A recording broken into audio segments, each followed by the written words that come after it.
Hey, this is Lucky Yates. Hey there, this is Jimmy Simpson. Hello, this is Brad Sherwood. Hi, this is Claire Coffey. This is Andy Daly. Hey there, this is Kevin Durant. Hi, I'm Chris Parnell. Hey, this is TJ Fine. Hey y'all, this is David Hoffman. You are listening to Next Level Radio. Have fun. It's time for the Showcast. And now, here they are, those pop culture junkies and your hosts, Ben Beck, Adam Gorey, and Steve Richards.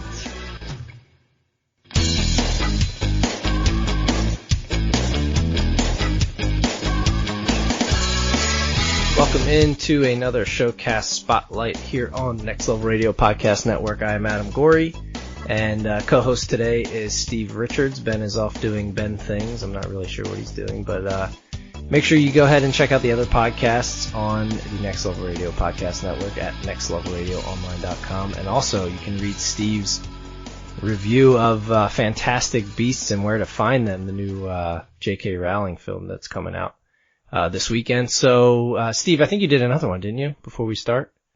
Didn't you just do another one recently, another review? Arrival, I did, yeah. Arrival, okay. So that's also on the Next Level Radio website. And again, if you're listening and you're not listening through iTunes or Google Play and you are a subscriber of either of those, go ahead and subscribe to us. Just search for the Showcast. And then of course always check out our Facebook.com/Next Level Radio Online, and then Twitter is at NXT Level Radio. But without further ado, I want to bring on our guest for this podcast episode. She is an award-winning actress, producer, and entrepreneur, and she created, produced, and starred in Me3. She is Amber Higgins. Amber, how's it going? I'm doing wonderful. How are you guys doing? We are doing great. Obviously not as well as you, because like we were saying before we started, you are in bright sunny LA, and it is dark here in Pennsylvania already at 6:30 in the evening. We're also not at a model When does it start shoot. getting dark over there? What's that? When does it start getting dark over there? About 5 o'clock. 5. Wow, that's the same here in LA. So yeah, it's dark, huh? Yeah, it just gets to you a little bit later. Yes, that's right. But like I said, so you kind of created and pretty much had a hand in every little bit of Me3. Tell us a little bit about the film, because it's done pretty well from what it sounds like. Thank you so much. Yes, so being an actress out here, you're always wanting to, it's just like a business, you're always wanting to separate yourself. And so I just wanted to finally, instead of just waiting for the opportunities to come to me, which I've had wonderful opportunities, but I also was in a place where I was ready to create some things that I wanted to act in and I wanted to explore, and I had some stories that I wanted to tell. So it was just kind of one of those moments where it's like, you know what, I'm ready to start creating my own material. And so I connected with the director, who is also the writer of Me3, and I sat down with him and told him what I was looking for and how I wanted to play multi-characters in one film. And so he went away with thinking about this idea, and then all of a sudden Me3 was birthed. Whenever we were collaborating, he's like, what do you think about this? And it was just so exciting because I'm also really into inspirational pieces and having something that an audience can connect with. And the wonderful thing about Me3 is it's about one character playing 3 different characters of the same person, and it's exploring her life choices depending on the decisions she made. And it's like, who hasn't ever questioned the journey they have been on? And so Me3 is such a beautiful piece that explores that concept. Yeah, it kind of brings to life the whole like multiverse type of thing, which is really cool. And I mean, not even just the 3 different paths that the character takes. You yourself, kind of correlating to that, is you both created, produced, and you starred in the film. So what was that experience like, doing all 3 of those roles? You know, it was a challenge, but I love challenges. It keeps life interesting, right? It was really fun, and in fact, you know, it's so fun that I'm doing more now. But for my first project to actually have to create, produce, and then star in, I learned so much.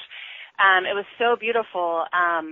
One thing that's really important that I learned in producing is to make sure you surround yourself with an A-plus team, because what happened was I was producing, and thankfully I was so blessed to have such wonderful people around me that when I was planning and producing it, when I had to step up and act, I could trust my team to handle everything, because whenever I was acting, I had to take off the producer hat. Right. And then on top of that, when I was acting, I had to keep all three characters straight. I couldn't confuse the characters. There'd be like 6 roles going on. Exactly. So I definitely learned that I'm a woman who can wear many hats. Just the most important thing is to wear the right hat at the right time, which I'm so thankful that I was able to accomplish that.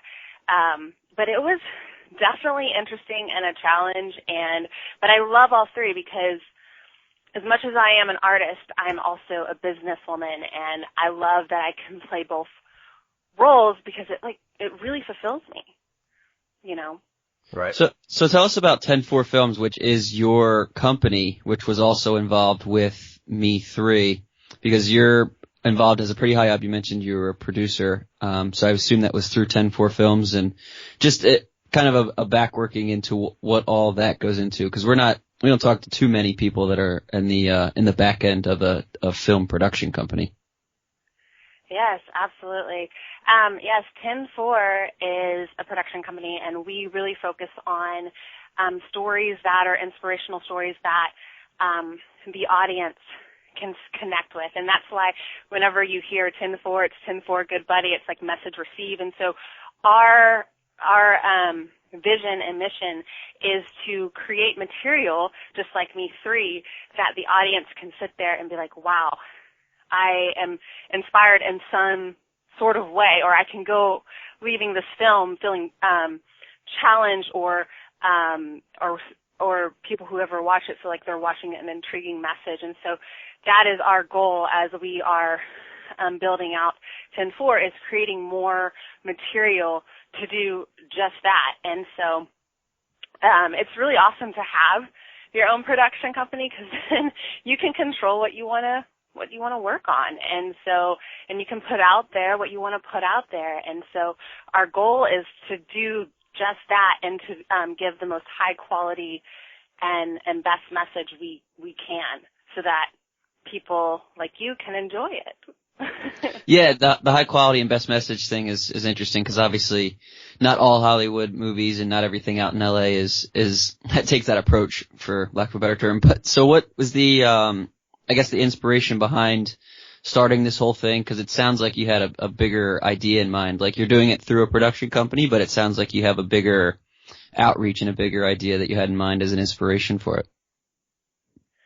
Yeah, I feel like for me as an actor, I love just having a platform where, the world is not always in its happiest place, and there's people out there who deal with a lot of stress and negativity, and they might not know how to cope with it, or they don't have anyone that they can personally connect with.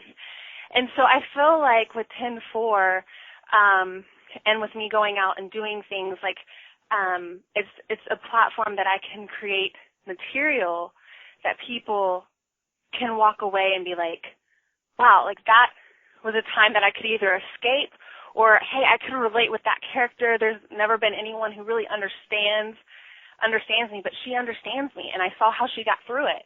So I just feel like it's a great, connection between human beings, and also it gives people an opportunity to connect if they don't have that opportunity to connect with someone in their real life. And so that's really what has inspired me to create that in a production company, is having that type of material that people can go out and watch and feel some type of healing or an escape or connection. So it's really awesome, especially with Me3, as we've been traveling around the U.S. with the film festivals, the people who come up. And I recently had a lady that came up to me, and she's like, I related to every single character in Me3.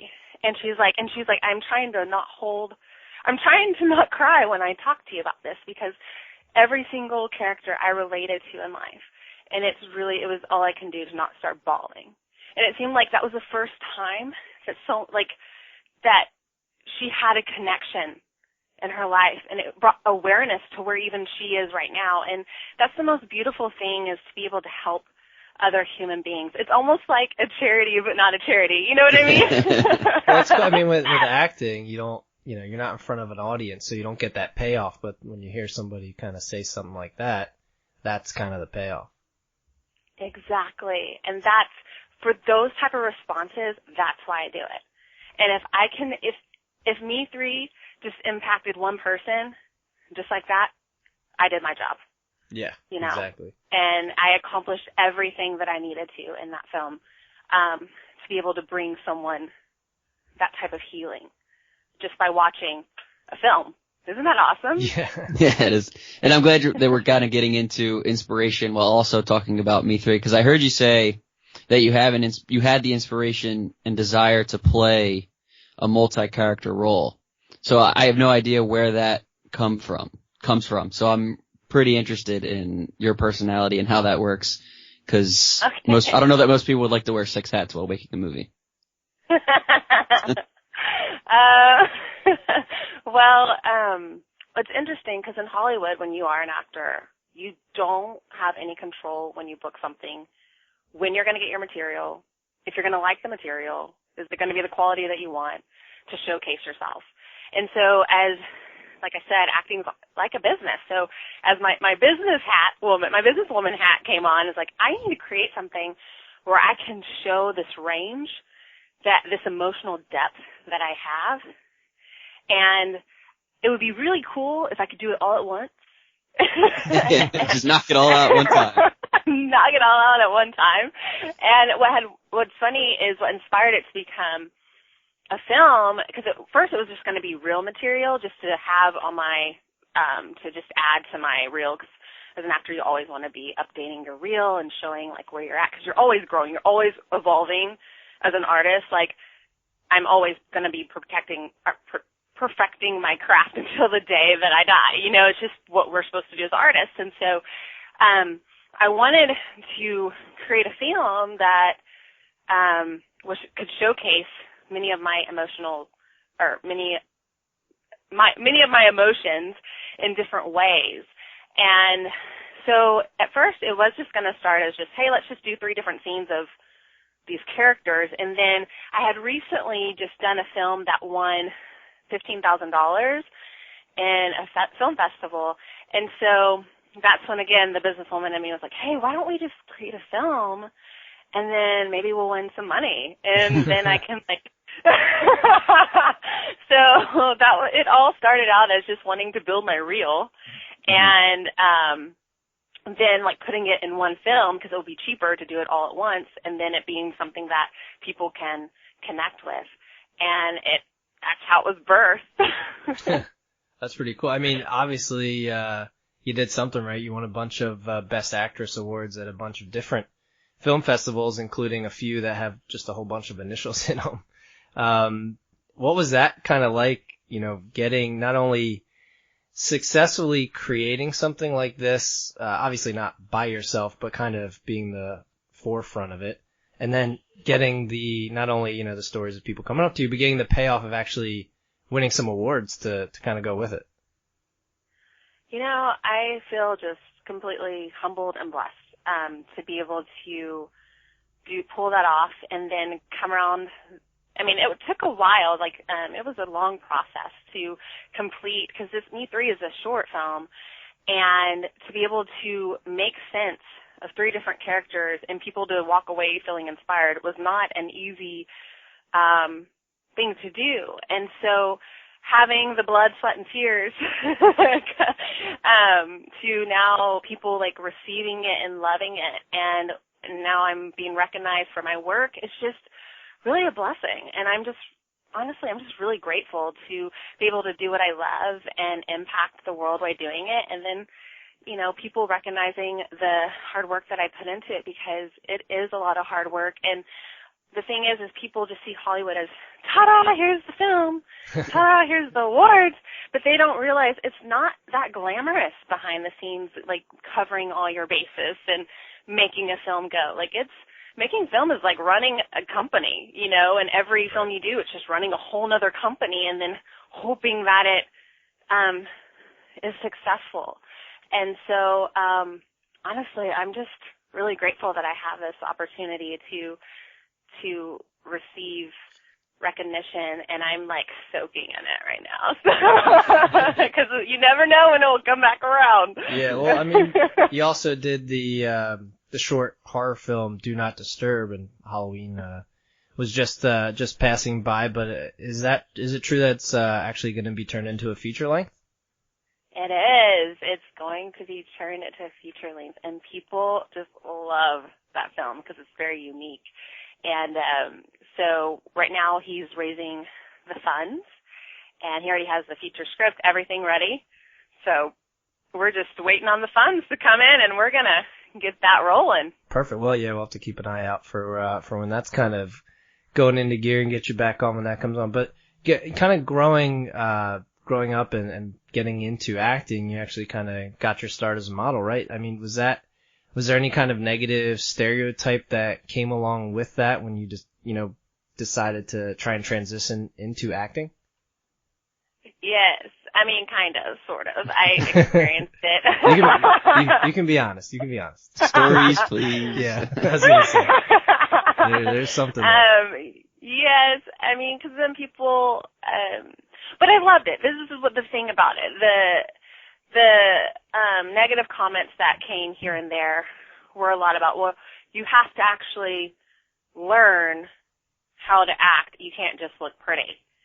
And so, it's just, you kind of have that, people have that perception, well, if you're a model, you can't act because you are pretty or whatever it is. I've heard it all, but that's been one thing I've heard a lot when I first started. But what that did for me is like, oh no, this girl can act. So, I was like, and I'm like, oh no, I can act, and then I'm going to keep learning, and I'm going to keep perfecting my craft to where you don't look at me as a model, you look at me as an actress, you look at me as an artist, actually, not even an actress, just an artist that, connects and inspires and gets raw and emotional and digs deep and ugly places. In fact, with acting, I'm like, give me the ugly roles. Like, I want to get down and dirty and like explore the raw emotions because that's what moves me. That's why I'm here, because I want to help move other people. So, crazy enough, those comments inspire me to just keep digging, keep learning to where people recognize me as an artist. Yeah, I would imagine that modeling is not just standing there and looking pretty as well. Like, I assume that there's some kind of thing that goes into modeling that you can use for being an actor as well, I would think. Exactly. In fact, modeling taught me a lot. It helped prep me before I moved into acting because you have to tell a story in one photo. Yeah. And it's hard. So it is. I know I couldn't do it, probably for more than one reason, but. Yeah, right, yeah.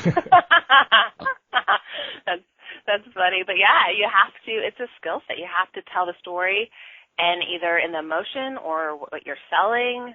And it's a connection, but it's just a different way of connecting to an audience. But yes, you're exactly right. Modeling really did help me. So I was prepared going into acting, but then acting is just a whole different way of connecting with people. So how did you end up getting into modeling? Obviously you were a model before you were an actor, so how did you end up getting into modeling? Yeah, so my first grade teacher used to be a model, and she told my mom, she just saw it in me, and she told my mom, hey, whenever Amber gets older, I would love to help her start her modeling career. Well, several years later, in middle school, several teachers told my parents, you need to get your daughter into modeling. She's, she would thrive in it. And so finally, my parents were like, okay, Amber, is this something that you'd want to do? And I was a kid. I didn't know. I was just like, sure, whatever. Like, I don't care. Yeah. Sounds fun. And then, of course, like, we go to this, I meet the modeling contact, and she's like, oh my goodness, you'd be perfect. And here I am, I have no idea what's going on. I'm like 14 years old. Like, what does modeling even mean?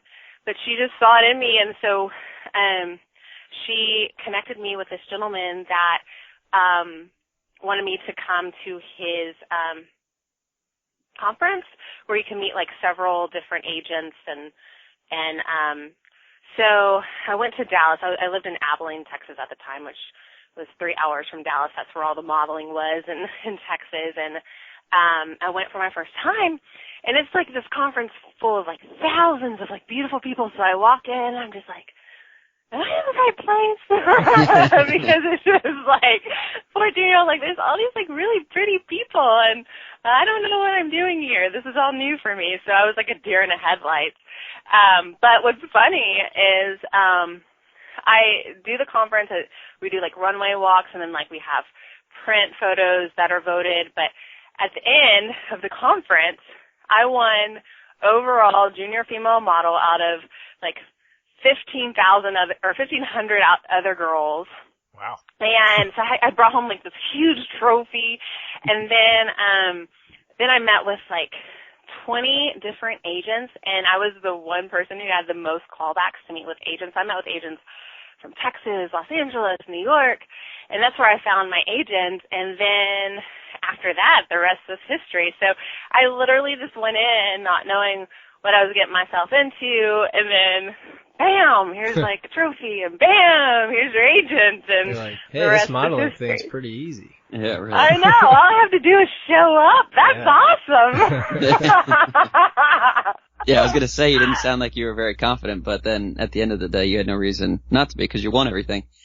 So what was the leap to LA? Where did that come from then? Because you mentioned you're from Texas and now you're in LA. So where did that come from? Modeling or acting and what was it? I guess kind of what was it like leaving a life behind in Texas and moving it all out to LA? So yeah, the transition from LA or Texas to LA, it was, like I said, it was almost a divine intervention. It was like God, because I was not at the time planning to move to LA because I just started acting in Texas, and there was a lot going on with like Dallas was filming and several other different shows, and then it was like picking up in Louisiana. So it was just one of those things that things just started opening up. Doors started opening up in LA, and I was just like, you know what, I have to just kind of go down this path, talking about Me3, I have to go down this path to see like what it is that I need to, look out for. And things just kept shifting and working out, to where it was just like an obvious answer that I just needed to move out here. And so I'm so glad I took that leap of faith because I was just, talking with some friends the other day and just looking back at like when I started to where I am now, it's just such a beautiful process, and I wouldn't trade it for the world. And it's really beautiful to be building something up from the ground up and it already being just so well received and people ready for our next project. And so I feel honored and blessed to be out here, and every day is a mystery in LA. You never know what you're going to run into, who you're going to meet, or who you're going to collaborate. And so that's one thing I love about it, is just waking up and just being like, okay, what does the day have for me today? So it's a fun place to be, a lot of creative people, and a lot of stories to tell. Plenty of stories. And obviously, you're doing great so far, and we wish you the best of luck, and we appreciate you spending some time with us. And I want to make sure everybody follows you on both Instagram and Twitter at I am Amber Higgins. And Amber, maybe we can get you back on when Do Not Disturb goes full feature. And if you're ever out in the in the Southeast PA area, let us know. Maybe we get you in studio sometime. I would love that. I had such a great time with you guys. You guys are awesome. Oh, thank you. We always love hearing that, even if you're just being nice because it's a podcast. No, y'all are so much fun. Y'all are awesome. I still say y'all, so it hasn't left me. Yeah, I was gonna say we haven't heard a Southern accent, so we've gotten that out of her. But yeah, there's a couple you got the y'all out of me, guys. Well, yeah, you can pat yourself on the back. We'll definitely have to make note for an Amber Higgins Part 2 sometime down the road for sure. I would love that. Hopefully it'll be sooner than later. Yes, absolutely. So, all right, well, we'll let you get going, Amber. Thanks again, and thank you everybody for listening to the showcast. Again, make sure you go to nextlevelradioonline.com for more podcasts, and come back next time for the next episode. See you later.